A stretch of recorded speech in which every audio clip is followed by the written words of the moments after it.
अजर अमर गुण निधि सुत होऊ, करऊ बहुत रघुनायक छोऊ। अर्थात यदि मनुष्य पूरी श्रद्धा और विश्वास से इनकी शरण में आ जाए तो तुलसीदास जी की तरह वह भी राम, लक्ष्मण और हनुमान जी के दर्शन पा सकता है। शास्त्रों पुराणों में कलयुग में कई घटी घटनाओं से पता चलता है कि आज भी श्री राम के प्रिय हनुमान जी इस धरती पर विराजित है। लेकिन तुलसीदास जी के अलावा क्या किसी ने भी उनका दर्शन किया है?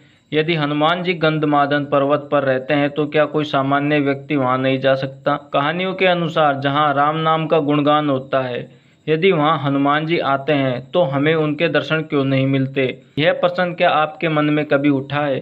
कहते हैं कि हनुमान जी सर्व सामर्थ्य है, ब्रह्मांड का कोई भी कार्य नहीं है जो वे पूरा ना कर सके। कुछ ऐसे ही विद्वान भी है जिन्होंने हनुमान जी का दर्शन किया है। आज भी कुछ ऐसे स्थान हैं जहां स्वयं हनुमान जी आते हैं और अपने भक्तों को दर्शन देते हैं। अब आप सोचेंगे कि कहीं मैं कैंची धाम की बात तो नहीं कर रहा, लेकिन ऐसा नहीं है। तो फिर हनुमान जी अतुलित बल के स्वामी हैं, उनकी शक्ति अनंत है, लेकिन जब उन्हें सच्चे हृदय से देखेंगे तो आप पाएंगे कि वे सदा अपने आराध्य की भक्ति में लीन रहते हैं। हनुमान जी को माता सीता व प्रभु श्री राम ने धरती के अंत तक रहने का वरदान दिया। वे अजर और अमर है, लेकिन कलयुग की कई सत्य घटना जिनसे पता चलता है कि आज भी हनुमान जी अपने भक्तों से मिलने के लिए आते हैं। त्रेता युग, द्वापर युग के साथ कलयुग में भी वे विराजित हैं, लेकिन कहाँ हैं आइए जानते हैं। बहुत से लोगों का कहना है कि क्या हनुमान जी बंदर प्रजाति से थे या उनकी कोई अन्य प्रजाति।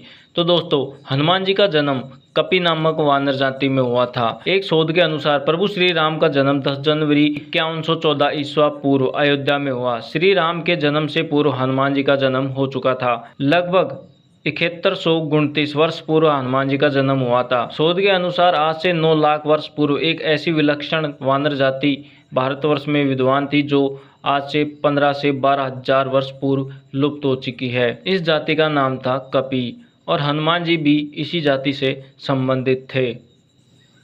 हनुमान जयंती और हनुमान महोत्सव में पहले क्या अंतर है वह भी हम जान ही लेते हैं। दोस्तों, हनुमान जयंती साल में 2 बार मनाई जाती है। वाल्मीकि रामायण के अनुसार हनुमान जी का जन्म कार्तिक माह के कृष्ण पक्ष की चतुर्दशी तिथि को हुआ था। चैत्र शुक्ल पक्ष की पूर्णिमा को हनुमान जयंती क्यों मनाई जाती है, इससे जुड़ी एक पौराणिक कथा है। एक बार बचपन में हनुमान जी को भूख लगी तो उन्होंने आसमान में सूर्य को देखा और वे उसे फल जानकर उसे खाने के लिए दौड़ पड़े। जैसे ही उन्होंने सूर्य को निगला तो धरती पर चारों तरफ अंधेरा छा गया। जिसके बाद इंद्रदेव को जब यह बात पता चली तो उन्होंने हनुमान जी को रोकने के लिए उस पर वज्र का प्रहार कर दिया, जिससे वे मूर्छित होकर जमीन पर गिर गए। जब यह बात पवन देव को पता चली तो उन्होंने गुस्से में संपूर्ण ब्रह्मांड की वायु को रोक दिया, जिससे धरती पर हाहाकार मच गया, जीव मरने लगे। तब ब्रह्मा जी ने पवन देवता को शांत करने के लिए हनुमान जी को जीवन दान दे दिया। तब से ही माना जाता है कि जिस दिन भगवान हनुमान जी को जीवन दान मिला उस दिन चैत्र माह की पूर्णिमा तिथि थी। यही कारण है कि हर साल चैत्र माह के शुक्ल पक्ष की पूर्णिमा तिथि को हनुमान जन्मोत्सव यानी हनुमान जयंती के रूप में मनाया जाता है। मातंग। दोस्तों, आपको बता दें कि मातंग एक ऐसी जनजाति है जो कि श्रीलंका के अन्य कबीलों से बिल्कुल अलग थलग है। इनकी संख्या बहुत ही न्यूनतम है। सेतु नामक संगठन के मुताबिक मातंग समुदाय का इतिहास रामायण काल से जुड़ा हुआ माना जाता है। जैसा कि हनुमान जी को वरदान मिला था कि उनकी मृत्यु कभी नहीं होगी। पुराणों में बताया गया है कि भगवान राम के स्वर्ग गमन के बाद हनुमान जी अयोध्या से दक्षिण भारत के जंगलों में चले गए। इसके बाद समंदर को दोबारा लांघकर वे श्रीलंका में पहुंचे। जब वहां पर रुके हुए थे तब मातंग कबीले के लोगों से उनकी मुलाकात हुई और उन लोगों ने हनुमान जी की बहुत सेवा की, जिसके बदले में हनुमान जी ने इस कबीले के लोगों को ब्रह्म ज्ञान का बोध करवाया। इसी के साथ उनसे यह वादा किया कि वे हर 41 साल में एक बार उनसे मिलने जरूर आएंगे। जब एक अंग्रेजी अखबार ने इन जातियों पर अध्ययन करने वाले आध्यात्मिक संगठन सेतु के हवाले से इस सनसनी खोज का खुलासा किया, तब पता चला कि हनुमान जी इस जनजाति के लोगों से मिलने के लिए 2014 में आए थे और इसके बाद वे 2055 में आएंगे, अर्थात 41 साल बाद। हनुमान जी महाभारत के समय भी उपस्थित थे। पौराणिक कथाओं के अनुसार हनुमान जी की उपस्थिति राम के समय यानी कि रामायण काल में थी। लेकिन शायद ही किसी को इस बात का ज्ञात हो कि हनुमान जी अर्जुन के रथ पर एक चित्र ध्वज के रूप में कुरुक्षेत्र के मैदान में उपस्थित थे। ऐसा उन्होंने भगवान श्री कृष्ण की भक्ति और श्रद्धा के रूप में किया था। भगवान श्री कृष्ण भी भगवान विष्णु के ही अवतार थे और प्रभु श्री राम भी भगवान विष्णु के अवतार थे। इसी वजह से हनुमान जी उनके साथ उपस्थित थे। हनुमान जी की उपस्थिति ने कुरुक्षेत्र युद्ध में रथ और उनके निवासियों को सुरक्षा प्रदान की। और जैसे ही महाभारत का युद्ध समाप्त हुआ और पांडवों की विजय हुई, वैसे ही हनुमान जी अपने मूल गंतव्य स्थान पर चले गए। गंधमादन पर्वत, जो कि कैलाश पर्वत के उत्तर में स्थित है, कहते हैं कि आज भी वहाँ हनुमान जी निवास करते हैं।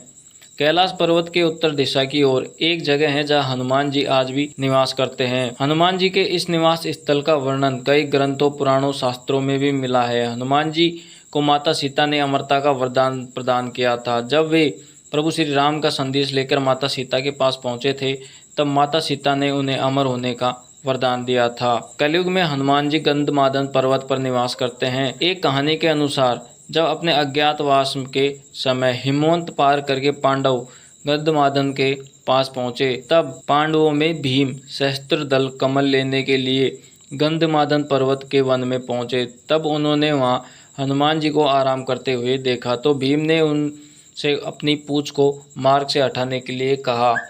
हनुमान जी ने कहा कि तुम स्वयं ही हटा दो, लेकिन भीम अपनी पूरी ताकत लगाकर भी उनकी पूंछ नहीं हटा पाए। शास्त्रों में भी बताया गया है कि गंधमादन पर्वत कैलाश पर्वत के उत्तर में स्थित है, जहाँ महर्षि कश्यप ने तपस्या की थी। इस पर्वत पर गंधर्व, किन्नरों, अप्सराओं और सिद्ध ऋषियों का निवास है।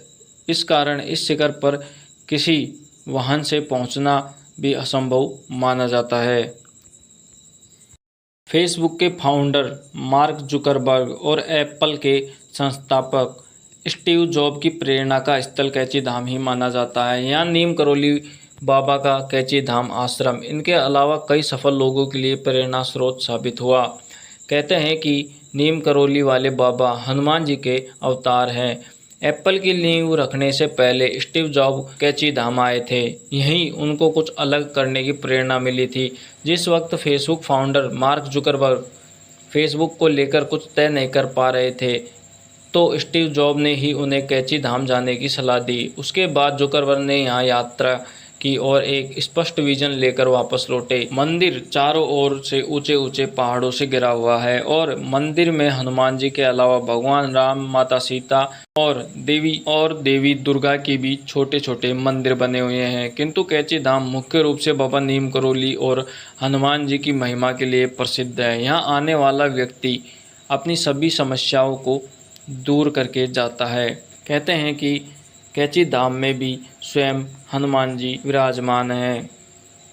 हनुमान जी ने हिमालय पर्वत पर रामायण अपने नाखूनों से, लेकिन जब तुलसीदास अपनी रामायण हनुमान जी को दिखाने वहां पहुंचे तो उनकी रामायण देख वह दुखी हो गए, क्योंकि वह रामायण बहुत ही सुंदर लिखी गई थी तथा तुलसीदास की रामायण हनुमान जी के द्वारा लिखित रामायण से फीके लग रही थी। हनुमान जी ने जब तुलसीदास जी के दुखी मन को देखा तो उन्होंने अपने द्वारा लिखित रामायण को मिटा दी।